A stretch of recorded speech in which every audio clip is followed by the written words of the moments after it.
พรุ่งนี้เป็นวันพระขอเชิญลดละอบายมุขทำจิตใจให้สงบสะอาดปราศจากสิ่งเศร้าหมองทั้งปวงเข้าวัดฟังธรรมแล้วไหว้พระสวดมนต์ตามสมควร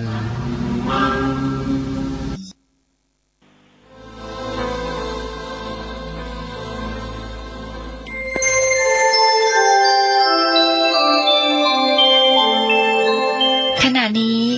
ท่านกำลังฟังสถานีวิทยุกระจายเสียง FM 104.5 เมกะเฮิรตซ์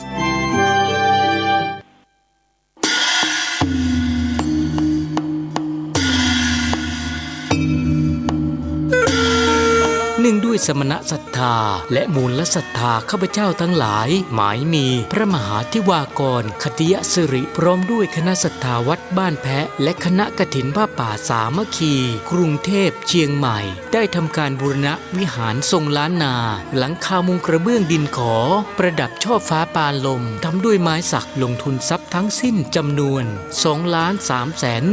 2,319,600 บาทถ้วนและได้ทำการก่อสร้างอุโบสถเสร็จสิ้นเมื่อปี 2561 ได้รับพระราชทานวิสุงคามสีมาเป็นที่เรียบร้อยแล้วพร้อมจะจัดงานผูกพัทสีมาปิดทองฝังลูกนิมิตบัดนี้การบูรณะวิหารล้านนาและการก่อสร้างอุโบสถได้สำเร็จเรียบร้อยแล้วสมณศรัทธาและมูลศรัทธาข้าพเจ้าทั้งหลายเห็นสมควรให้มีการสมโภชเฉลิมฉลองเพื่อแสดงออกถึงความปีติยินดีเป็นไปตามประเพณีนิยมและเพื่อจักได้ถวายเป็นถาวรวัตถุไว้ในบวรพระพุทธศาสนาสืบต่อไปกำหนดการวันที่ 1 เมษายน 2565 เวลา 9 นาฬิกาคณะศรัทธาวัดบ้านแพะตกแต่งดาเครื่องไทยทานพระสงฆ์จำนวน 10 รูปสวดมาติกาทำบุญทักษิณานุปทานเวลา 19 นาฬิกาพระสงฆ์จำนวน 9 รูปเจริญพระพุทธมนต์สวดมนต์ตันสมโภชพระพุทธรูปวันเสาร์ที่ 2 เมษายน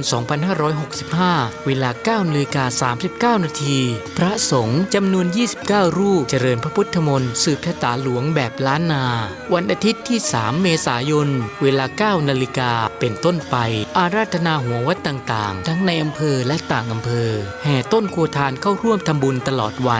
นที่ 4 เมษายน เวลา 13 นาฬิกาทำพิธีตัดหวายลูกนิมิตถวายไทยทานพระสงฆ์อนุโมทนาเป็นเสร็จพิธีในโอกาสอันเป็นมงคลนี้จึงขอเชิญท่านไปร่วมทำบุญอนุโมทนากับข้าพเจ้าทั้งหลายตามวันเวลาและสถานที่ดังกล่าวโดยพร้อมเพรียงกันงานนี้มีมโหรสพตามสมควร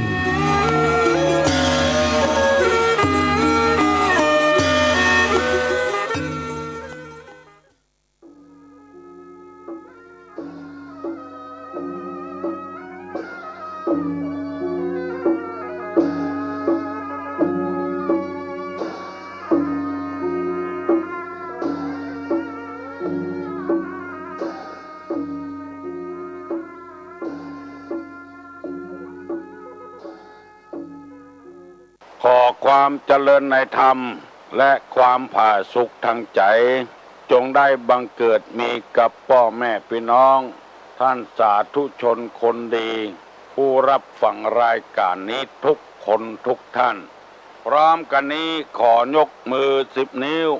กราบอาราธนาเอาคุณพระแก้วเจ้าทั้ง3บุญศีลบุญทานที่ได้กระทำปั้มเป่งในอดีตและกำลังจะทำอยู่ปัจจุบันนี้เสื้อวัดเสื้อวาเสื้อบ้านเสื้อเมืองพระสยามเทวาธิราชคุณพ่อคุณแม่คุณครูบาอาจารย์ผู้ประสิทธิ์ประสาทวิชาความรู้สิ่งศักดิ์สิทธิ์ทั้งหลายอันมีพระบรมธาตุเจ้าโดยสุเทพและครูบาเจ้าศรีวิจัยนักบุญแห่งล้านนาไทยเป็นต้นขออาราธนาและเชิญชวนมาปกปักรักษาพ่อแม่พี่น้องพ่ออุ้ยแม่อุ้ยพ่อหนานพ่อน้อยพี่ป้าน้าอาคุณตาคุณยายคุณปู่คุณย่าลูกหลานเหลนผู้รับฟังรายการนี้ทุกคนขอให้มีความสุขกายและสุขใจหิมาก้าขึ้นมีโชคมีลาภเหมือนกันทุกคนนานแสนนานได้เทินวันนี้ยังได้มามีโอกาสปะพบกับ พี่น้องทั้งหลายเพราะแรงบันดาลใจเกิดจากจิตจากใจของท่านผู้ฟังมาว่าจะเป็นแม่ยิงปจายที่ฮือปอนกับตุลุงว่าฮือจัดรายการไปเมินฟังแล้วได้ความหูดี บางคนก็ว่าปรับปรุงตัวเก่าเป็นคนดีขึ้นมาแถมจัดนักดีใจตัวเองที่ฟังแล้วเข้าใจบางคนก็บอกว่าเนี่ยการตัวฟังตัวบางคนก็ว่าถ้าตุลุงบะจบ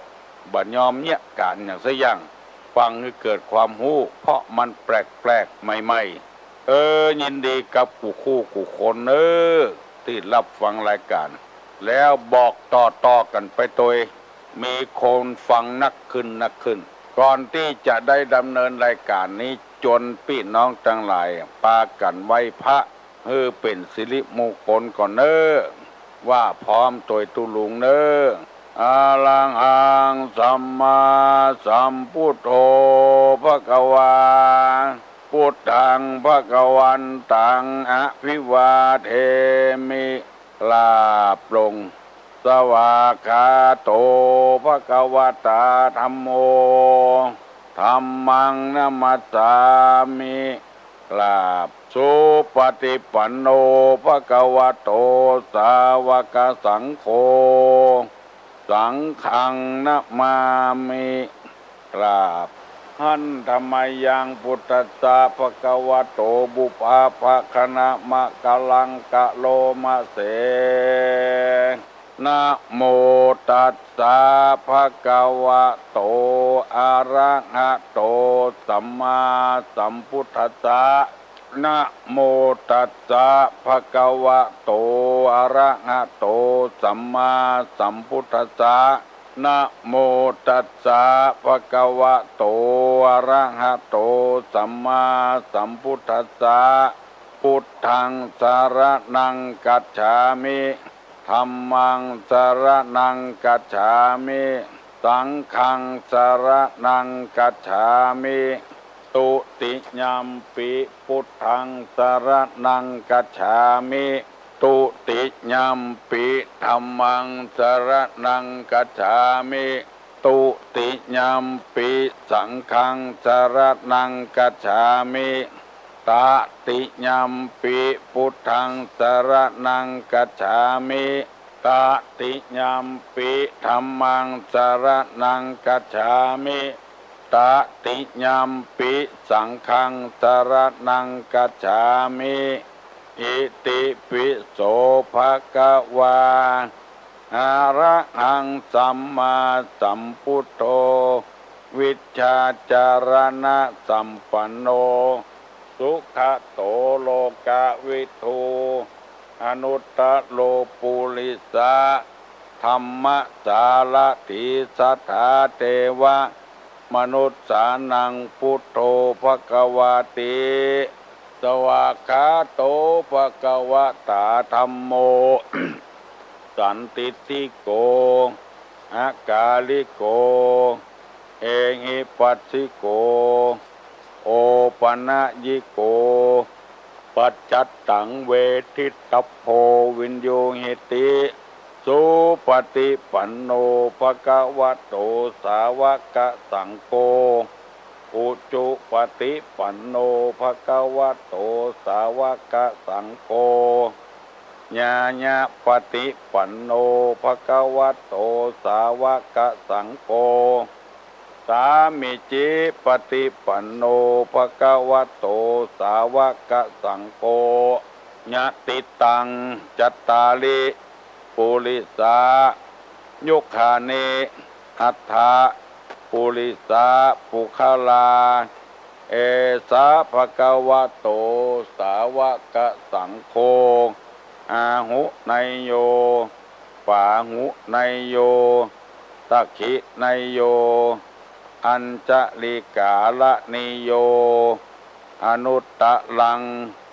ปุญญเขตังโลกัสสาติกราบหนึ่งกราบสองกราบสามต่อไปนี้ตั้งใจฟังดีๆเนอะจะได้นำเอา กรรมสั่งกรรมสอนในทางพระพุทธศาสนา และเอากรรมบักเก่าโบราณที่เปิ้นว่าไว้แล้วเอามาก้อนไกเป็นคำสั่งคำสอนเตือนคติเตือนใจให้คนเฮานั้นที่คิดบ่ดีให้กลับมาคิดดีคิดบ่ถูกให้กลับมาคิดถูกเมื่อถูกแล้วเมื่อคิดถูกแล้วว่าอย่างลงไปก็ถูกต้องคิดอย่างลงไปก็ถูกต้องถ้าคิดบ่ดีแล้วคิดบ่ถูกแล้วว่าอย่างลงไปก็บ่ถูกผิดอกผิดใจคนอื่นคิดอย่างก็บ่ถูกคิดที่จะลบล้างคิดที่จะลบหลู่คิดที่จะเอาได้คนเดียวบ่ฮื้อไผเอาดีคนเดียวจะทำให้ตัวเองก็เดือดร้อนคนอยู่ใกล้ๆก็เดือดร้อนเพราะสังคมคนนี้มีพระธรรมคำสอนมีวัฒนธรรมประเพณีที่มันเหมือนกันนะเป็นเชือกผูกมัด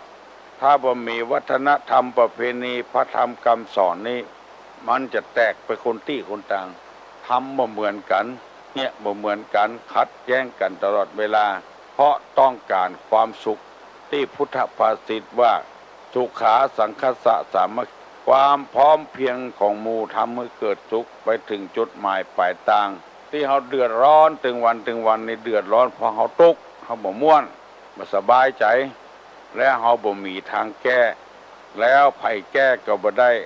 นอกจากฟังธรรมนำธรรมไปปฏิบัติเท่านั้นธรรมะจะได้แก้เผ็ดแก้ฮ้อนได้เหมือนกับน้ำแก้เผ็ดเพราะฉะนั้นไผที่ว่างๆฟังปล่อยเถอะเขาจะได้ประโยชน์จากการฟังธรรมะโบราณเพิ่นว่าบ่นับตุบ่นับพระนับพระเหลืองบ่นับเฟืองมักนับเขารีบคือหมายความว่าอย่างใดทุกเจ้าทำบ่ดีแล้วเฮาบ่ชอบถ้าเฮาบ่นับบ่ถือแล้วก็นับถือพระเหลืองพุ่นเพราะทุกเจ้าเป็นคนส่วนกลางบ่ใช่ของไผคนที่เคารพนับถือยังมีอยู่บ่ใช่กับเฮาคนเดียวถ้าเฮาบ่นับคนก็นับพระเหลืองพุ่นเพราะยังเป็นสัญลักษณ์ว่าเป็นชุดผ้าคุยจุดชุดปริญญาหันผ้าเหลืองแล้วก็บ่ใช่มันชั่วเหี่ยประตกประเสียงที่ดีก็มีถ้าบ่นับเฟืองที่เอางัวควายกินนี่ก็นับเม็ดข้าวเพราะเม็ดข้าวยังติดเฟืองอยู่แล้วเขาจะได้สบายใจถ้าบ่นับบ่ถือประตกประเสียงนี่มันบ่สบายใจบางทีก็เป็นสาธุเจ้าไปทำมือคนบ่เคารพนับถือบ่มีอันอย่างตามสัญญาตามที่ตกลงกันไว้ลืมไปเหี่ยก็ดีจงใจก็ดีนัดกันไว้แล้วบ่เป็นนัดกรรมหมู่นี้เป็นต้นบางคนหันแล้วก็โคตรเมินเนี่ยเพิ่นว่าจะไปขอดกรรมขอดเวรขอดผูกกันอย่างไว้มันบ่ดีถ้าบ่นับถือก็นับผ้าเหลืองนี่มันบ่แยะอย่างไผเป็นตาคนเอามานุ่งบ่ได้เป็นคนทำถ้าเฮาบ่นับถือนับผ้าเหลืองนับอย่างใดอย่างหนึ่งอย่างที่เขาว่าลูกสาวมันดังไฟนึ่งเข้าไฟลุกลงไปไหม้ข่าที่เอาย่างจีนบนเตาไฟโอเลมังเลละวันพูกบ่ดังไฟอีน้ำเหลือไฟไหม้ข่าเมียมันก็ว่าโอ้แล้วจะเอาไฟน่ะมานึ่งข้าวหุงเอากะเนี่ยมันก็หุงข้าวก่อนนึ่งเหมือนกันนะใจไฟเหมือนกันนะบ่ฮือดังไฟจะได้บ่นับไฟก็ฮือนับหลัวบ่นับผัวก็ฮือนับเมียบ่นับเมียก็ฮือนับเข้าเมียนี่ก็หลองเข้าน่ะบ่นับทุเจ้าก็ฮือนับผ้าเหลืองบ่นับเฟืองก็นับเขารีบเขาเต้งอันนี้นำมาเสนอพี่น้องทั้งหลายผ้าเหลืองยังศักดิ์สิทธิ์อยู่เป็นผ้าที่พระพุทธเจ้าพระราชทานให้อนุมัติให้นุ่งสีเหลืองสีขาวนี่ยังปันเปื้อนสีอย่างอื่นยังเป็นพิษเป็นภัยอยู่สีแดงสมัยแดงแจ๋แน่ไปเลยยวนหูยวนตาสีเหลืองนี่เป็นสีที่ ไปชุดชาติเกินไปโน่งได้ไปได้สากลสีขี้ม้าอย่างนี้เป็นต้น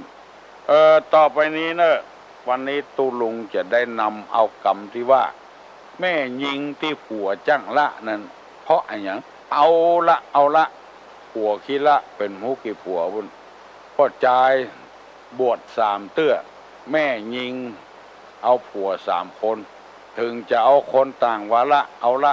เพราะอะไรอย่างเพราะมันเป็นคนจะอีพ่อจายอยู่โดยบ่ได้งามปันใดก็อยู่บ่ได้มึงละกูอย่างก็มึงบ่ดีมึงบุกกูอย่างมึงบ่ดียังบ่ละมึงงามมึงงามยังบ่ละเหรอมึงงามมึงรามกูเนี่ยกูอย่างก็มึงบ่ดีว่าไปว่ามาวันค่ำคืนหุ่งแม่ยิงที่ผัวจ้างละนั้น1ชอบเถียงชอบทะเลาะวิวาทจำไว้เด้อถ้าไผกลัวผัวละนะชอบทะเลาะวิวาทอันเนี้ย ข้อ2ชอบพูดจาหยาบหยามหยาบคายก็ได้หยาบหยามก็ได้3เห็นแก่ได้จนออกนอกหน้าชอบกินจุกกินจิกกินจุกจิก5กินข้าวก่อนผัวกินอาหารก่อนสามี6ชอบอยู่บ้านคนอื่นบ้านตัวบ่อยู่บ้านคนอื่น6ข้อนี้จ้างถูกผัวละแม่ยิงคนใดหูว่ามี6ข้ออย่างใดอย่างหนึ่งก็ฮื้อพยายามแก้ไขแก้ตัวเหี้ยบอกว่าไม่ยิงบอกว่าประจายเอากันง่ายๆประจายก็เหมือนกันที่ไม่ยิงจังละก็เพราะอย่างเงี้ย1ชอบทะเลาะวิวาท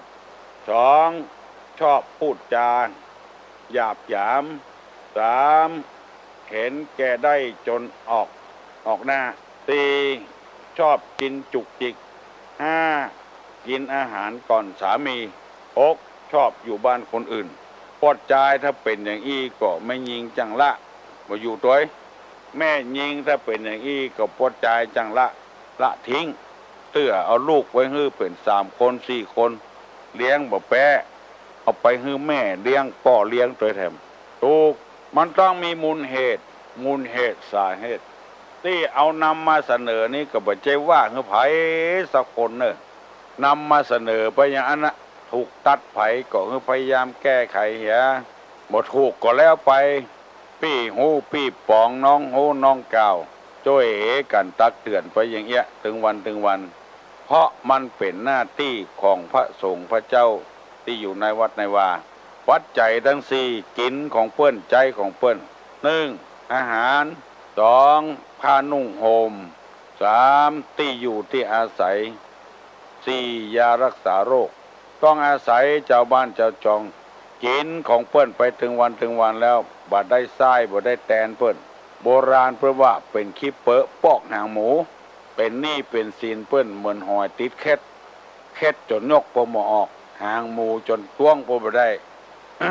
เป็นหนี้ทางบาปทางกรรมเมื่อมีหน้าที่ก็จำเป็นจะต้องปฏิบัติตามหน้าที่แก้ไปเหียเป็นวัน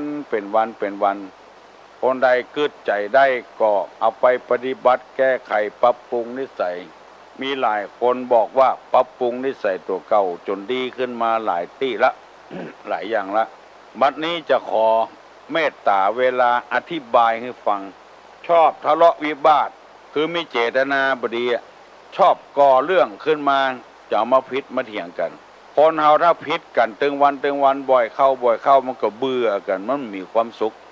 ไปที่ไหนมาแป๊ดเวลาน้อยก็เจตนาบดีด่าเอาไก่วอกไก่ก้างนี่ข้ามมาบ่เขาเล่าเขาหลองหากเลือกก็เล่าน่ะเนี่ยชอบหาเรื่องตึงวันที่จะพิษหัวกันชอบทะเลาะเบาแวงอู้กันดีกำเดียว2 กำเดียวพิษหัวกันละอันเนี้ยเป็นเหตุฮือจ้างละกันผัวละเมียละผัวอันละกันนี่ละได้เนี่ยลูกที่เฮามันสร้างขึ้นมาแล้วอย่างเงี้ยจะได้บ่มีที่จังที่เปิ้งบ่มีที่อบที่อุ่นไม่ยิงบางคนก็ดีหยาบนั้นน่ะผัวหาเรื่องก็มาหาเรื่องใส่ผัวพอใจบางคนก็ดีเมียหาเรื่องทะเลาะเบาแวงก็อดเอากันต่างคนต่างทะเลาะเบาแวงกันเถียงกันนี่มันบ่ม่วน บางคนจะบ่ฆ่าตัวตายหาความสุขบ่ได้เจ้าก็เถียงกันทะเลาะกันค่ำก็ทะเลาะกันกลางวันก็ทะเลาะกันแกงเผ็ดก็เดือดแกงเค็มก็เดือดคนเนี่ยฮือกินหิมตายเข้าหม้อนึ่งเตาไฟมันฮ้อนกินข้าวคาบใดถ้าบัดติถึงจะตายละแกงวันนี้เค็มแกงวันนี้เผ็ดผักขี้เหล็กขมก็ไปเนี่ยใดฮือผักขี้เหล็กมันหวานมันตึงขมอยู่หั่นแล้วโจมอยู่คาบเข้าอันเนี้ยจังเนี่ยฮือผิดหัวกันเถียงหัวกันแล้วก็เลิกละกันฟังดีๆเนอะพวกออกไม่ออกตู้ลุงบ่ได้ว่าฮือไผเนอะว่าฮือมันสาเหตุมูลเหตุจังผิดจังละกันมันนี่เอี้ยทะเลาะกันไม่ยิงก็ล้ำไปแกงคาบใดก็เค็มติ๊กๆตอนผัวว่าเขาใส่เกลือ2 เม็ดยังเค็มอยู่ที่เขาว่าเมื่อใดก็แกงเค็มแถมวันก็เค็มอย่างเก่านะแต่งว่าโอ้วันนี้จางเกลือได้เนาะโอ้ถ้าใส่เป็นกำบุญยังจางอยู่บอกกอกโจดหัวคำกันโตคือมึงใส่หาป่อมึงนักล้ำเหลือมูนี้เป็นต้น2ชอบพูดจาหยาบหยามกำหยาบกำไตสิ้นไตเสื้อกำบดีบดักแล้วก็หยามนี่ก็เหยียดหยามมึงมีอะไรอย่างมาอยู่ด้วยกูเนี่ยเนี่ยก้อนหูอย่างอี้เพื่อนไปเอาอย่าใดหยาบหยามกันมีกระผ้าสิทธิ์ติดเนื้อเสื้อที่ตัวมาอยู่ด้วยกูเนี่ยหยาบตัวหยามตัวเนี่ยจะไปว่าเน้อพอออกไม่ออกคนใดดูแควนผัวดูแควนเมียก็เฮือย่างเหี้ยการไทยหูอย่างอี้มันไปเอาอย่าใดบ่มีอย่างก็จ้างเตอะก็เขาจะเอาเปิ้นน่ะ ไผ่ห้ามก็บ่ฟังอ่ะก็หูว่ามันบ่มีอย่างก็ไปเอามันนี่อย่างบอกว่าปวดใจบอกว่ามียิงมีกระผ้าติดเนื้อเสื้อติดตัวตอนผิดอย่างมาเอาอย่างแล้วพูดหยาบตัวหยามตัวดูแควนพ่อเปิ้นแม่เปิ้นพี่น้องเปิ้นก็เป็นคนเขาก็เป็นคนเขาถูกหยาบยามเขาก็บ่ชอบข้อ2เนอะตุลุงอธิบายให้ฟังเป็นอย่างนี้อย่างเงี้ยข้อที่3เห็นแก่ได้จนออกหน้าออกตาอันยังก็จะเอาเป็นส่วนตัวเพิ่นว่าหน้าเงินหน้าเลือดผัวได้พ่องเมียได้พ่องเงินมีที่ไหนคนประตบประเสียงเงินนี่มันจำเป็นนู่บางคนก็บังคับผัวเนี่ยมันอยู่บ่ม่วนเอาผัวไปเนี่ยการวันเสาร์วะละไปเกิดเพิ่นขายของถูกซื้อมาจะมาขายได้กำไรไม่ได้ขายแล้วไม่ได้กำไรลูกไปบังคับกันละอ่อนก็จ้างเถอะให้วายสตางค์จ้งให้มันยังดักปิ้งไม่ยิงที่ผัวจังละก็เนี่ยไปบังคับพับสตางค์ใส่ในถุงเสื้อเนี่ย50 บาทวันค่ำน้ำก็มีหั่นแกงก็มีหั่นข้าวก็มีหั่นแกได้จนออกหน้าออกตาเกินไปบอกว่าอันยังเครื่องประดับตัวก็มีอยู่แล้วจะปวดใจพ่องจะซื้อนาฬิกาสักเรือนมาใส่ก็ไปใส่เพื่อนตัวนี่สายสร้อยสายคอซื้อมาติ๊กแหวนกันอย่างกาหัวบ่ได้ตักแล้วตบได้แต่งเมื่อใดก็นุ่งเตี่ยวปูดก้น บ่ได้นุ่งดีกับเพื่อนเตื้อบ่ใจอยู่บ่ได้หาติ๊กอ่ะบ่ได้อยู่ดีกินดีเนี่ยหันแกได้ออกหน้าออกตาจำไว้เนอะไม่ออกทั้งหลายพวกออกทั้งหลายก็จ่ายกันอย่างเดียวกันโอ้สะพะสะปืนกินเหล้าถึงวันเนี่ยแหนแกได้แกตัวก็ไม่ยิงกินเหล้าในเดือดด่าไม่ยิงนี่ยังโอ๊ตกับผัวนะเตื้ออยู่วัดก็หูอยู่หรอกเข้ามากินเหล้าน้ำลายย้อยเตยแล้วไปนอนตุยเมียเมื่อคืนนี่5 ค่ำที่นอนก็มีถ้าไม่ยิงเนี่ยอย่างอี้แล้วปวดใจจะยี่อย่าได้พ่องไปที่เพิ่นออกสุดถึงคืนเนี่ยไม่ยิงเนี่ยอย่างอี้ปวดใจก็เบื่อเหมือนกันหันแกได้จนออกหน้าออกตามาได้ว่าไผ่เนอจะไปโกรธไปเกลียดตุลุงเนอจะไปมีอคติอย่างกับตุลุงเนอตุลุงมีหน้าที่อย่างเงี้ยคำสอนนี้ก็ไม่ใช่คำสอนของตุลุงคำสอนของในพระพุทธศาสนาเพื่อนเอามาก้อนมาไกล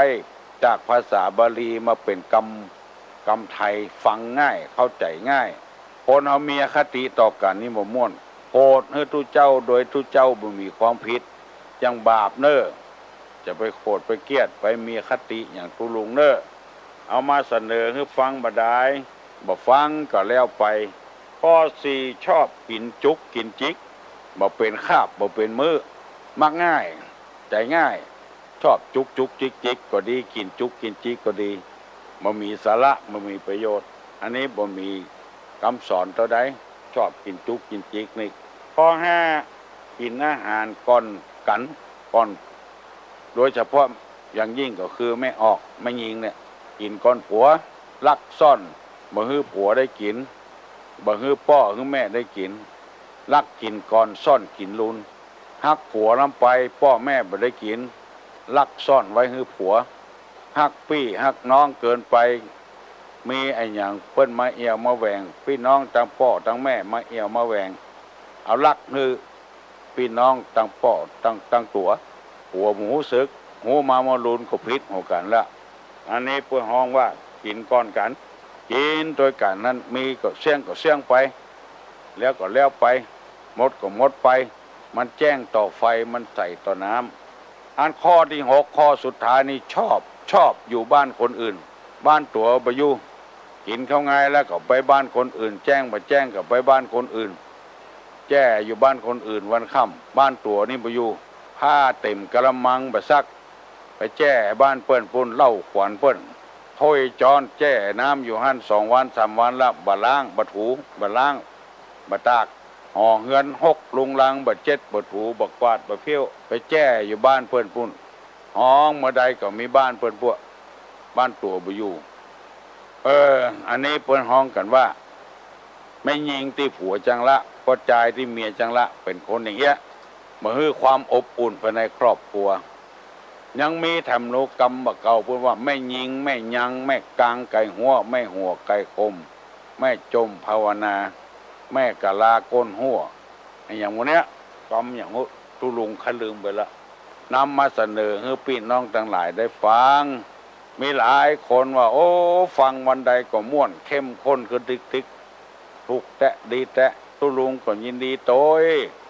เพื่อจะให้ได้พโยชนะในการฟังหูนี่มีหน้าที่ฟังเนาะฟังแล้วเอากำหูมาใส่อกใส่ใจเนาะตาก็มีหน้าที่พอลูกเอาหูเข้าไปพอกับหูเรื่องต้องเอาตานั่นน่ะเปิ้นฮ้องว่าอินทรีย์5ตาหูจมูกลิ้นกายใจนั่นว่าอินทรีย์แปลว่าความเป็นใหญ่ตามีหน้าที่พออย่างเดียวเอาฟังกับหูเอาตาไปฟังกับเอาตาไปดมกบหูเรื่องต้องเอาตาไปพอถึงจะหูเรื่องเป็นมีความเป็นใหญ่ในการพอตุลุงเตดนี่ปากมีในการอู้ก็มีหน้าที่การอู้มีความเป็นใหญ่ในการอู้มีการพูดถ้าไปพูดเท็จพูดส่อเสียดพูดคำหยาบพูดเพ้อเจ้อก็มามีไผฟังแล้วก็บ่หูเรื่องเป็นชั่วโมงเอาเวลาไปกว้างเอาเวลาไปตุ่มอย่าบ่ได้อู้ธรรมะธรรมโมนี่มันฟังไปติ๊กมันก็ม่วนติ๊กบ่ใช่ว่าไปปั้มเป่งอย่างเดียวปากก็พ้อยไปบ่ได้จำไว้เนอะพอออกไม่ออกพี่น้องทั้งหลายคนที่จังละกัน1ชอบทะเลาะวิวาท2พูดจาหยาบหยาม3เห็นแก่ได้จนออกหน้าออกตา4ชอบกินจุกกินจิก5กินอาหารก่อนผัว6ชอบอยู่บ้านคนอื่นไผมีนิสัยจิตใจเป็นอย่างอี้มาเมินมาแล้วก็พยายามลดเตื้อข้อเอาจนจบถึง5ข้อเนี่ย6ข้อเนี่ย1ไปชอบเถียงกัน อยู่ปอไผ่ปอมันจะไปเปิดเสื้อคือเปิดหันหลังเมื่อยามมีกลิ่นนี่ อู้กันลงทรงกันพอแค่หัวแฮะพร้อมมีเข้ามาแล้วพิษหัวกันอันเนี้ยเปิดเสื้อคือเปิดหันหลังพอคู่นี่เรามีสตางค์แล้วนั่นพิษหัวกันถึงวันนี่พูดดุแควนหัวมีกลิ่นบ่มีกลิ่นก็บัดทะเลาะ2จะไปผู้หยาบยามไปดูแควนน้ำใจกันคนมันฟังกันได้มันหูเรื่องให้อย่าไปว่ากันอย่างงัวอย่างควายเนี่ยงัวควายบางทีมันอาจจะหูเหมือนกันมันปากบ่ได้ลาข้อที่3นี่จะไปอ่านแกได้ข้อที่4นี่จะไปกินจุกกินจิกกินเป็นข้าวเป็นมื้อข้อที่5นี่กินข้าวด้วยกันจะไปกินก่อนกันลักกินก่อนซ่อนกินลุ้นข้อที่6นี่อยู่บ้านตัวเนี่ยซักผ้าตัวเก่งซักผ้าคือผัวซักผ้าคือเมียซั ซักผ้าฮื้อลูกฮื้อเต้ากวาดหอกวาดเทือนเพี้ยวพัดปฏิบัติปลูกดอกปลูกดวงหดน้ำหดหนองเอาป่ามาเลี้ยงในตู้พ่อป่าพ่อเลี้ยงหมูเลี้ยงหมาเลี้ยงเป็ดเลี้ยงไก่เสียงก้องเสียงกองเสียงมองต่ำเข้าเสียงตุเจ้าเตสนาธรรมเป็นเสียงที่เป็นสิริมงคลใบไม้มันหล่นยามแรงกวาดเอาไว้เป็นตี้แล้วขุดหลุมก็ได้บอกขุดหลุมก็เอาต้องมาเป็นตี้ก็ได้เอาปุ๋ย EM ก็ใส่เป็นปุ๋ยจัดดีเอาไว้ใส่ต้นไม้ต้นตอกฮัลโหลนมัสการเจ้าโอ้ไก่ยะก็ฮะฟังท่านลุงร่างมอกแบบแจ้งล่ะโอ้อังกะไหวตัวท่านลุงวันนี้ตานโอ้ไหวตัวท่านลุงวันนี้ตานเนาะเจ้า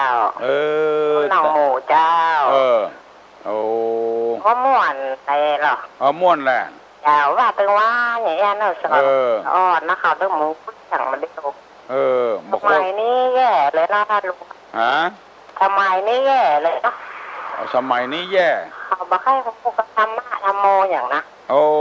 ว่าให้อย่างก็ว่าไปเลยนั่นน่ะมันบ่มีไฟสอนเจ้าฟังวิทยุเนี่ยนะเขามาซื้อพวกเขาว่าฟังอย่างวะฮะเขาว่าฟังอย่างไงวะฟังอย่างพวกฟังสิฟังธรรมไหมล่ะจะขายครัวเราจะขายครัวยอดขายครัวยอดมาเจ้าต้องฟังแถวปุ่นซิปปุ่นเอาเสียงจ้ะเจ้าผมฟังค่ะฟังเจอเด้อเมื่อคืนก็ฟังถึงวันเจ้าบ่โคตรบ่เกียดหยังเนาะฟังไปเนาะยินดีเนอะคุณแม่ฟังถึงวันยินดีเนอะฮัลโหลครับตุลุงครับตุลุงฟังถึงวันนะครับแหละครับสันทรายครับโอ้อยู่สันทรายครับไม่ใช่แม่โจ้เป็นทหารก็ครับไม่ใช่ก็ใช่ครับอยู่ที่ไหนเมื่อเดือนนี้อยู่เมืองเลนสันทรายนี่ครับเมืองเลนครับโอ้เมืองเลนฟังได้เนาะได้ครับกูเตื้อฟังแม่โจ้บนโลกครับส่องสอนนี้ครับเมืองเลนบนโลกฮะยังผู้ชาย3 หมด 3 เดือนดีกว่าครับว่าใหญ่ก็ผู้ชายที่เพิ่นบวช3 เดือนก็สิ3 เดือนโบราณเพิ่นว่าชาย3 โบสถ์หญิง3 ผัวนี่เนาะครับจะว่าบัดนี้ก็บัดใจนะ คือเป็นคนบัดนักแน่นน่ะครับใครบวชก็บวชใครซิกก็ซิกใครเอาผัวก็เอาใครละก็ละมันบัดนักแน่นเพื่อ3 คนผัว3 คนมีลูกถึง3 คนผัวไม่ก็บัดชอบลูกเก่าเนี่ยหญิง3 ผัวชาย3 โบสถ์มันผิดหัวกันมันตั้งตัวไปได้สะเตื้อครับถ้าผัวเดียวไม่เดียวมันตั้งตัวได้หรอแต่เป็นคนที่เคารพนับถือครับโอ้อันนี้เอาไผ่เอามันว่าเนี่ยจะว่าไอ้เปิ้นว่าเนี่ยมันเชื่อใจบ่ได้อ่ะครับถ้ามันเชื่อใจบ่ได้ก็เคารพนับถือก็บ่ได้กันเนาะครับมันจะเงี้ยเอาวันใดบ่หูอ่ะครับ มันเอาใจมันว่าครับเอาสันทรายพุ่นมังเลนพุ่นฟังภาษาดูนะครับฟังถึงวันแหละฟังถึงวันครับเข้าใจดีเนาะครับยินดีเนอะบุญรักษาเนอะครับบดีชาย3 โบสถ์หญิง3 ผัวมันไว้ใจบ่ใครได้มันเอาใจว่าบวชนี่ไปใจเสี่ยงน้อยๆเตื้อหนึ่งบ่เดียวนี่ยังแควนน้อยเนอะบวชแล้วดูร้อนบ่ได้เสี่ยงอย่างเพราะอย่างแต่ก่อนนี่เปิ้นดาปล่อยลงแปลงปล่อยแปลงลามกันโอ้ขอโทษเถอะล้มหมูล้มควายกันไปบวชหลายเตื้อลำไปไว้ใจก็บ่ใครได้ตู้เจ้าก็เหมือนกันนะถ้าเป็นตู้หลวงหลายที่ลำไปก็คนมิ่งมากับไปมันมีเวลาตั้งเนื้อตั้งตัวไผ่จำได้พ่องไม่ยิงก็ดีปวดใจก็ดีจังละกันเพราะเหตุ6 อย่างไผ่จำได้พ่องลองตอบตู้ลุงมาหรอฮัลโหลเจ้านมัสการเจ้าจำได้วะหาได้กับเจ้า1ชอบทะเลาะวิวาทเจ้าจะไปเถียงกันเจ้าตอนเขาเป็นไฟมาเขาก็เป็นน้ำเหี้ยเจ้าเพิ่นถึงว่าอันเรา กันผัวเป็นไฟให้เมียเป็นน้ำ เปิ้นเห็นอย่างเปิ้นว่าน้ำร้อนป่าเป็นน้ำเย็นป่าตายนั่นเนาะ เจ้า ถ้าน้ำร้อนเขาใส่มันเป็นมันวิ่งเนาะ เจ้า ถ้าเย็นอกเย็นใจมันตายคำน้ำมันเนาะเนอถูกต้องละ เจ้า สอง ชอบพูดจาหยาบคายแล้วก็หยามเปิ้นเนี่ย หยา เจ้า บหยามเหยียดหยามเปิ้น เจ้า ข้อ3นี้เห็นแกได้จนออกนอกหน้า ออกนอกหน้า เจ้า ข้อ ข้อ4นี้ชอบกินจุกจิกกับเจ้า 5 ข้อ5นี้ชอบ กิน ข้าวก่อนผัวเนาะเจ้าข้อ6นี้ชอบอยู่บ้านคนอื่นนี่ถูกต้องละเจ้าตุ๊อุ้ยเจ้าบันเย็นนี่เก่งเนอะเจ้าจะขอถามตุ๊อุ้ยว่าไอสังฆทานชุดใหญ่อีมันหมายความว่าอย่างไรเจ้าน้องมีคนถามน้องแล้วน้องก็ตอบมาได้อะเจ้าชุดใหญ่ชุดเล็กชุดใหญ่นี่เปิ้นจะเอาไปตานให้ตุเจ้าที่มียศถาบรรดาศักดิ์ที่สวดมนต์ชุดเล็กนี่เปิ้นเอาฮับหัววัดบ่ได้ตุเจ้าที่บ่ได้สวดมนต์อันเนี้ยชุดใหญ่ชุดเล็กชุดใหญ่ก็แปลงน้อยชุดน้อยก็ถูกน้อยเนี่ยเปิ้นแบ่งเอาคนเดียวเปิ้นแต่ก่อนบ่มีเมียพระพุทธเจ้ายังมีการจับฉลากยังไอสังฆทานชุดใหญ่นี่มันจะต้องกี่ชุดขึ้นไปเปิ้นถึงเนี่ยเปิ้นกำหนดก็เจ้าบ่กำหนดอันไหนถ้ามันใหญ่น้อยมีครัวนักน้อยก็ว่าชุดใหญ่ถ้ามีครัวน้อยก็ว่าชุดน้อยเจ้าอันเนี้ยชุดเล็กชุดใหญ่ความน้องอันนี้ความคิดของน้องคือชุดเล็กก็คือหมายถึงว่าเอาไปชุดเดียวเจ้าใช่อันเดียวนะชุดใหญ่ก่อนเดียวชุดน้อยก่อนเดียวนะชุดเล็กก่อนเดียวนะก็เลยตอบว่าไม่ได้ว่าเดี๋ยวจะถามตัวอุ้ยขึ้นเนอะชุดใหญ่มันมีอันนั้นเติมคือไปแถมชุดน้อยกับเมียนั้นสมมติว่าอันหนึ่งใส่น้ำคู่เหลืองอันหนึ่งห่อจุกเนี่ยห่อจุกกับชุดเล็กเข้าใจแล้วเนาะเจ้าขอบคุณตัวอุ้ยนักเจ้าเจริญพรเนอบุญรักษาเนอน้องบรรเย็นเก่งมาตลอดเวลาตอบได้ถึง6 ข้อให้ระวังให้รักษาไว้คนเฮาเนี่ยมันทะเลาะเบาะแว้งกันเนี่ยเหมือนกับเขาไปต้องสะดุดอ่ะแทนที่เขาจะเตียวไปจัดไก่แล้วไปต้องสะดุดเถอะเมาแป้งเมาเอายาเขาใส่หัวไม่ตินเปิ้นเตียวไปเห็นไหนเพื่อเบาน่ะพิษหัวกันเนี่ย2 วัน 3 วันก็มันยังบดหูกันเตื้อเนี่ยเปิ้นไปหา2 คนได้วันคนร้อย2 คนก็ได้200ละเอาเมาพิษหัวกันย่างเนี่ย3 วันเนี่ย3 วันมันบ่ได้ไปละ600หรอกหยาบอยู่กับกันต่างคนต่างอยู่ต่างคนต่างกินกันอย่างให้มันเต้นแล้วเป็นวันเนี่ยฮัลโหลเจ้าตุลุงเจ้านี่ยังตุลุงว่าแต่เนาะตุลุงเนาะหันว่าน่ะเจ้าเชื่อตุลุงแต่นะตุลุงเชื่อตุลุงเจ้าไปเชื่อนักนะเชื่อนักไปเชื่อนักตุลุงอู้มีแต่หนูตุลุงเจ้าทุกเจ้าทำตนเป็นอย่างใส่ผ้าเหมือนกันตุลุงอันนั้นมันเอาจริตว่ากะเจ้ามันเอาจริตว่าโปนสีแดงกำก็มีนะลุงแดงกำก็มีเจ้าแล้วก็สีเหลืองก็มีสีคักสีราชนิยมก็มีเจ้าความจริงนี่เอาถึงว่าผ้าเหลืองมาได้มาบอกมาหรอกเนาะมานับโต๊ะก็นับผ้าเหลืองเนี่ยไม่ใช่ว่าดีนะคุณลุงคุณเจ้าบอกว่าเป็นคนดีมดนะเจ้าเนาะคนดีมดเอาเปิ้ลชอบว่าเปิ้ลเด้อเปิ้ลใครนุ่งอย่างนั้นบางคนเนี่ยลุงวันนี้ไปหาหมอก็เจ้าตุลุงมาไปกันวันนี้ไปคลินิกไปขวายหน่อยงานเด้งจังตุลุงไปวันจันทร์มันพูดตุลุงนะจันพูดจันนะตุลุงนะจันพูดสุกเจ้าจันพูดสุกตุลุงแฟนนั่นอันเสียงตุลุงดีแล้วลูกอันเหรอเจ้าวันแล้วนี่เสียงตุลุงหมาออกถ้าตุลุงได้แล้วบอกออกวันเดียวบ่ได้เจ้าประเดี๋ยวยังมีอยู่พ้องยังมีคิเตอร์วันแอลเจ้าตุลุงจ้าพูดตลกได้อยู่เนาะคืนนี้ไปเต้นหางโดงวัดไซมูล2 ชั่วโมง2 ชั่วโมงก่อนโอ้สถาเปิ้นบอกไปไหนนั่งฟังอดเปิ้นหูตุลุงไปลูกเปิ้นไปหลายตุลุงได้เจ้าตุลุง เก่งมาเมินแล้วตุลุงเนาะเก่งอู้นะจ๊ะเก่งอื่นเก่งแต่ก็ได้เล่นก็ได้เนาะตุลุงเนาะอ๋อสบายเจ้าสบายแต่ได้เล่นได้เนาะตุลุงเนาะแต่ได้เล่นได้นับถือตุลุงเนอะเขาห้องตุลุงเขาไม่ได้ห้องอันเนาะเจ้าอันอย่างเนาะเจ้าอย่างหาอันอย่างหาเจ้าคณะเจ้าโอ้บห้องก็ได้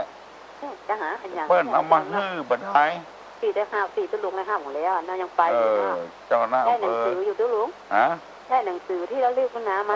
ไว้โอ้อินตุลุงเอามาอ่านเหรออินดูงัวตุลุงเป็นเจ้าคณะอำเภอลูกเจ้าคณะอำเภอนะตุลุงถ้าเปรียบข้างนอกก็เป็นนายอำเภอแล้วกันเลยโอ้ต่อมีปลัดปเลิศลูกตุลุงเจ้าย่อยๆเลยลุงล่ะโอ้มันธรรมดานะแล้วโอ้ตุลุงมันจะนับถือตุลุงมันจ๋าเนี่ยตุลุงเนี่ยเปิ้นเอาอย่างนั้นเข้ามันนะก็เพื่อเอาหน้าสังขยามาใส่น้อยเดียวบางคนบ่เข้าใจก็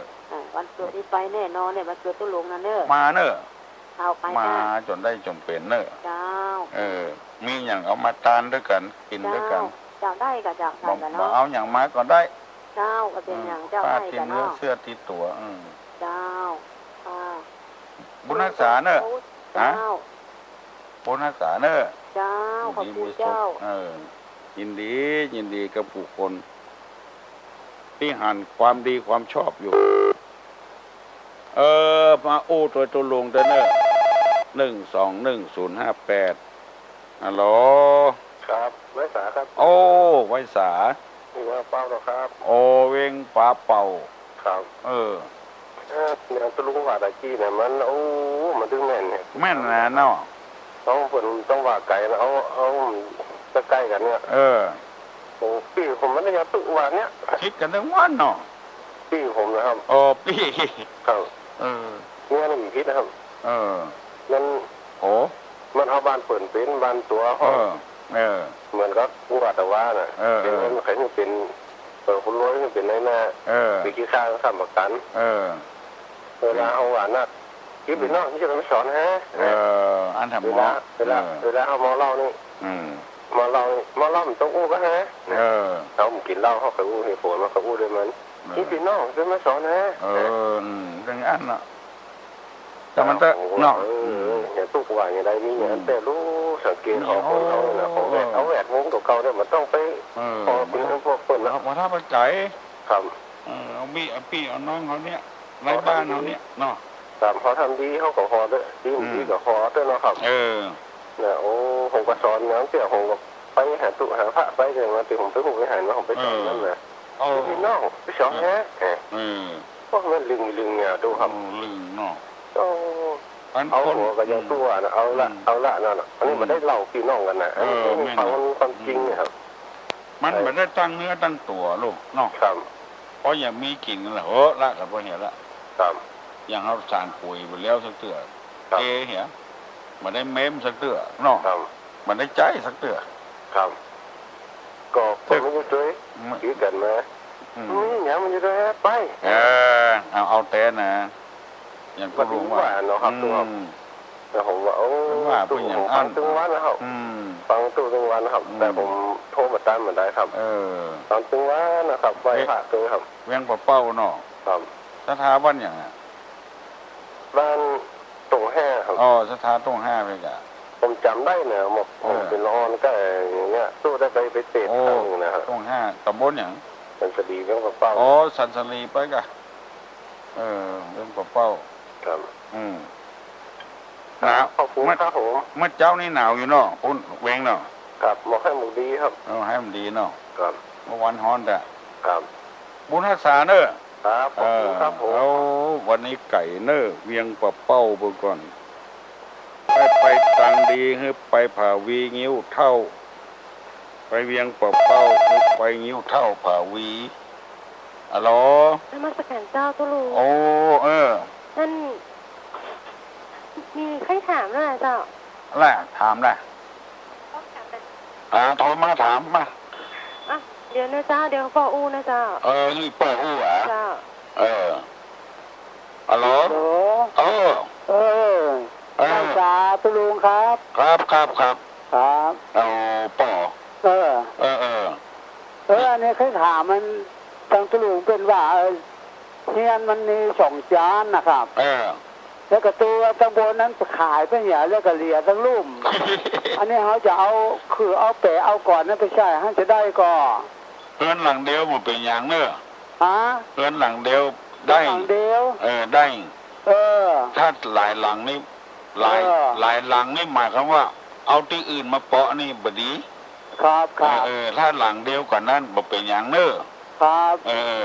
แต่ได้ก็ว่าถ้าว่าจะไปบูชาปูนั้นเตะตรงปืนนั้นแล้วก็แปลงให้ไหมมันก็จะเชียงชิ้นเตียงนั่งลงไปแท้กะผมก็คิดว่ามันดีแล้วนะนี่ก็ดีแล้วนะท่องก็ว่ามันจะเป็นเฮียน2 หลังไป2 หลังจะได้หลังเดียวฮะเตอันที่อันมันเป็นอุบัติเหตุอุบัติภัยจังไรทั้งหลายขว้างไปแล้วลูกแม่นกะเอาหลังบนมันเป็นไม้เอาขายเพื่อนเนี่ยครับเราเอาหลังนอนชั้นเดียวเนาะครับได้กะเนาะถ้าอย่าไปเอาทางอื่นมาเปาะเนอะก่อนที่อื่นหลังอื่นมาเปาะบ่ได้ครับเพิ่นว่าเตจานหานเฮือนเพิ่นว่าบ่ดีเอาเฮือนหลังเดียวเอามาเปาะกันเป็น2 หลังมาเปาะเป็นหลังเดียวเอาลูกที่อื่นมาบ่ดีแล้วก็เฮือน2 หลังแฝกันแล้วขายอย่างหลังมันนี่ก็เฉาอย่างเดียวเขาจะบุกเฉาขว้างคนจะได้เสียดายมันกะแปลงจันเดียวบนเนาะไม้ไม่ใช่ฮะเนี่ยกับแปลงอันจันเดียวฮะเนี่ยสบายแล้วหรอขึ้นง่ายลงง่ายเนาะครับดีกะดีบ่เป็นอย่างเนอะมาคิดปัจจัยอย่างบัดถ้าฟังกับไผฟังกับตุลุงคนเดียวพอที่ไหนเนี่ยอันนี้ไม่แจมนะครับไม่แจมมึงนะนักแกได้ทั้งไม่แจมนะผมก็พ่อก็แกว้งกันนั่งเชื่อผมยังมีหมอมั่นใจว่าจะถามโทรถามตู้ลุงแล้วว่าเป็นถือฮีดเก่าฮีดเดิมนักทางไก่เอาทางนี้บริเวณอย่างละเอากันไว้อาทิตย์ก่อนนะไหว้สาธุนะครับโชคดีเนอะเอาถามเพียงหอเพียงเงินพุ่นถามมาเตอร์เนอร์มาเตอร์ฮัลโหลสวัสดีเจ้าแบบคือเจ้าอยากจะถามลุงถามเลยว่าเดี๋ยวนี้แปลงตุ๊กน้อยเนาะเอาสารถึงเข้าใส่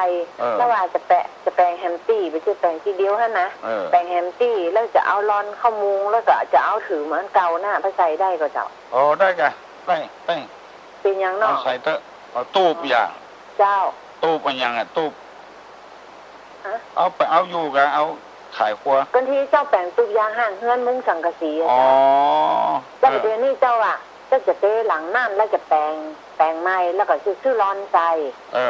ก็จะเอาฝาสารนั่นน่ะเอาใส่หลังไม้เนี่ยเป็นยังเอาใส่เตะแปลงทำไมเจ้าไม่ใช่เฮือน2 หลังเฮือนเก่าไม่ใช่นะใช่เจ้าอัน1ใหม่อัน1เก่าเจ้าจะเอาเก่าไปเพาะใหม่เจ้าจะเอาอันเก่าฝาเก่ามันน่ะแปลงเตะเซฟสตางค์ไว้ให้จะนักเจ้าอันหิหอมเอาใส่แขดอันจึงจังบูนมันอีเอาใส่เตอะเนอะเอาใส่เตอะเจ้าขอตุลุงอายุวันขวัญยืนเนอะบุญรักษาเนอะตุลุงตุลุงมานี่นะมันอย่างมันแน่นอกแน่นใจนะเจ้ามันมีอย่างกระตุลุงแต่แก่ตุลุงเตยเจ้ามันจึงมาเอาเอาการอย่างแก่นี่ลูกเป็น4เป็น5หนังจุบุรีหมกเพื่อนเอาอย่างก็บ่เอาแล้วก็ใครได้ใครมีก็เปิดแล้วแบบนี้ว่ะไปได้เลยตุลุงเต็มอกเต็มใจกำสอนตุลุงแต่นึกฟังกูเจ้าว่ะเจ้าเนี่ยมันเป็นกรรมของเปิ้นนะแล้วก็ตุลุงเอามาต่อแถมมันจำมันนักแน่นดีมันได้กระจายนักแน่นดีเนาะนักแน่นดีมันอย่างมาม่วนอกม่วนใจฟังตุลุงกูเจ้าฟังทั้งวันเนี่ยฟังทั้งวันกูเจ้าหนังอันภูเขาพนมมือโอ้โหว่าไอ้ตัวถ้าจบก็สาธุจ้างลุงตูเนาะขอคือตุลุงกินอยู่ตานไปเมื่อนี่นะเดี๋ยวนี้ยังแควนนะเสียงใสมาน่ะเสียงดีนะจะเป็นห่วงตุลุงนะแม่นจ้ะกำไปเป็นนักตัวมันดูตุลุงจะอีทนะน่ะ วันนี้เป่งว่ามาหลงเจ้าอกเป็นใจวันนี้ไปหงยาข่อยหน่อยแต่อีกก็นะเจ้าอยู่ที่ไหนอ่ะตะเมิงนะเจ้าโอ้ตะเมิงก็ได้ยินบ่เจ้าบ้านเป็นสอบกันนะเจ้าอันแหละบ้านห้วยคอกบ้านห้วยคอกนี่บ่ได้เจ้าเป็นสอบกันแหละเจ้าเป็นว่าโอ้อยู่ที่ไหนนี่ตู้เจ้าไหนนี่หรอเป็นว่านะตู้ลุงตู้จกแต่ก่อนเทศตู้จกแต่ห้วยคอกเนี่ยเจ้าก็ซื้อตู้โจ๊กมาเปิดเนาะมันหนังฟังกันที่ไหนนี่อีโลคุณว่าตู้เจ้าตนนะตนเจ้านะชอบใจกันฟังเนอะฟังตึงวันเนอะเอามาเปิดตึงวันไหนเราก็ว่านะอีกนะเจ้าตาเจ้าบุญรักษาสวัสดีเนอะเที่ยวสำเมิงพนเผียงห้อยคอกคุณบ้านปอกปุ่งเปล่าไปมาโมดอ่ะตำรวจทหารหลานคุยร้อนๆอ่ะฮัลโหลนั่นแหละโอ้มากินยุกินยาอย่างไงกินนักห่วงเนอะเมื่อปันหอมปันหายเนอะเจ้านอบัวปิ่มบัวไปใต้น้ำมาเนาะบักเขานางแก้วนะตัวลุงว่านะต้องมีคนมิ่งให้ตัวลุงสักคนเนี่ยอย่าบอกมิ่งอ่ะเอากะปอดจายปอดจ้าปอดท่ากินกับเมียปอดตาเพียอุปิทะลิเอวกาดน้ำหยาดคองก้นน้ำต้นปอกปุดสูดขี้เหงื่อเดือดเหมือนผีป้ามาแล้วโอ้ฮันเจ็บแล้วต้องจำเนาะกำปากมีเหมือนผีสอนที่นอนหางแห้งปล่อยบังกะที่ไหนฮะเกินพันแท้หางโดงแต่นอมาจัดการเจ้ายินดีเนอะเจ้าโทรมาตักตุลุงบ่ได้เจ้าโทรมาตักตุลุงบ่ได้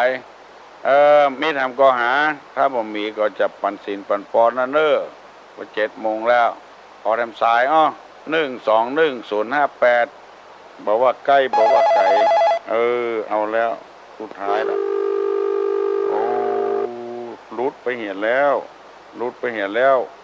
1210058ทำสายเดียวนะแล้วก็จะปันศีลปันปอนด้วยกันละต่างคนต่างไปแยกเวียกแยกการเมื่อลำไปก็จะเสียเวลาฮัลโหลรักปิ้งเอาเว้ยที่เล่ามานี่นะมาได้ว่าอย่างเงือไผ่เนอะว่าไปตามน้ำตามพาดตามปัวนะเหมือนกับเพื่อนเอาเสื้อเอาผ้ามาขายเอาค่าได้เขาก็ซื้อเหี้ยบอกค่าได้ก็แล้วไปเนอะฮัลโหลสวัสดีครับคุณลุงบ้านร้องก็เข้าครับผมยังมีไปหลงอยู่ครับมนวะจังวันพอดีย่างเหตุการณ์นะครับวันนี้ครับครับย่างเหตุการณ์ครับไหวพระตัวลุงเจ้าครับป้าวันหนึ่งเข่าปัญหาในตายใช่ครับผมฟังวันหนึ่งเข่าปวดไหเข่าปวดไหเข่าจังวันมนก็ไปหลงครับผมนะครับตีละเกวียนก็มันตีกันนี่ครับเมนเนาะครับดีแต่เหรอครับไปจบเป็นหลาบเป็นเนาะตัวลุงไปง่ายครับไปหงยาจันพุธศุกร์3 วันครับผมอาทิตย์นี้4 วันก่อนได้อยู่3 วันเห็นแต่ฟอกเสียงใสวันเนี้ยวันนี้เสียงใสแล้วครับดีแต่เนาะครับฟังถึงวันครับฟังถึงวันนะครับลำบากใจบนเคียงต้องฟังเราเนี่ยครับฟังบันเนื้อบันใจนะครับลองของเข้าสวัสดีครับนะครับมาเยี่ยมมาใจเนาะครับผมยินดีเนอะครับคุณรักษาเนอะคุณรักษาอยู่ดีมีสุขอายุมั่นขวัญยืนขอเงือปากันได้โชคได้ลาภผ่าแป้ชนะข้าศึกจะรู้อยู่ดีมีสุขนิมากล้าขึ้นมีโชคไม่ลาภไปที่ใดก็คือเปิ้นฮักเปิ้นหูมเนอะอย่าเปิ้นฮือเปิ้นจังกาขายก็คือกาแม่นขายมันปลูกพักปลูกครัวก็คืองามงอกงามไปบุญได้ขึ้นได้ขายยกมือไหว้เนอะตุลงอย่าปั่นปอนละตัปปีติโยวิวัจจันตุตัปปะโรโกวินาศตุมาเตภวะตุนตะลาโยสุขี ติคายุโกภวะอภิวาทนะสีริสนิจังวุธาปจายโน